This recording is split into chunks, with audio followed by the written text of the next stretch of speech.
Okay, this is a response video to the Vice Motherboard um, post Click Print Gun, the inside story of the 3D printed gun movement. It came out March of 2013. The main focus of the video was surrounding the production of 3D printed gun parts, more so the receiver of the gun. The project was headed by Cody R. Wilson. He's a 25-year-old grad student at the University of Texas Law Program. He was working on building semi-automatic AR-15 receivers, which are legal in the United States but are illegal to produce. There was a really large debate afterwards in the political notion of whether this technology should be available for people within their own homes, and also the implications that it would have more so in the future with gun control, since 2013 was so surrounded by such gun violence, Sandy Hook, things of the sort. One second.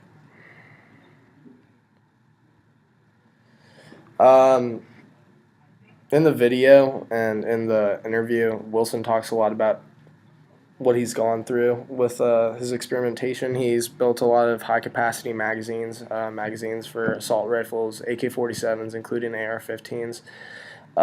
Their largest project, though, is the AR-15 receiver, more so the fact that it has such a huge political stance and what it represents. Since then, the company that Wilson started, which is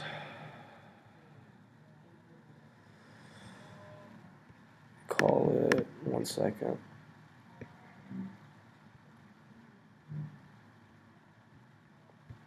They create the Ghost Gunner.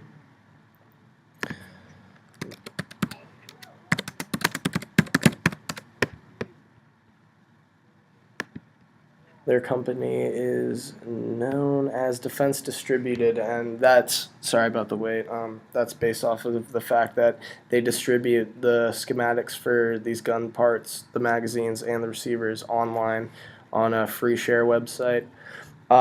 Since then, they've created a tool. His company created a machine called the Ghost Gunner, and for $1,500 plus a $500 pre-order fee, you can create your own metal receivers. Now, there was a huge issue printing out of plastic. It's cheap. It can, it's not hard to produce. And now with the metal, they're more so concerned that people have a really cheap way of making even more durable and harder to find assault rifles and unregistered guns of the sort.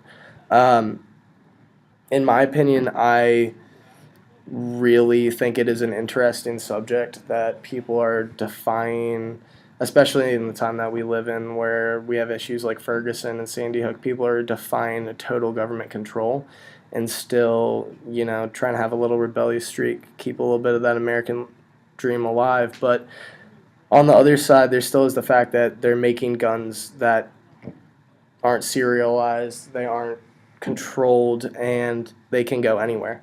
And a large concern that I found while researching this topic was that a lot of people, especially in the South, are concerned where we have the cartel in Mexico trading drugs for guns from America, not from the American government, but from people in America. People are concerned that there's going to be a huge new influx of arms trafficking in places like Texas and Arizona that are on the border, but see a lot of that cartel-related violence. People are worried that these guns are going to be a lot easier used as currency, wherefore as they were in the past. I'm going to put a link to the Vice Motherboard page, just so I'm not stepping on any legal toes. But you can watch the video on their YouTube page or on their website, and I really suggest you do. It's really interesting. All right.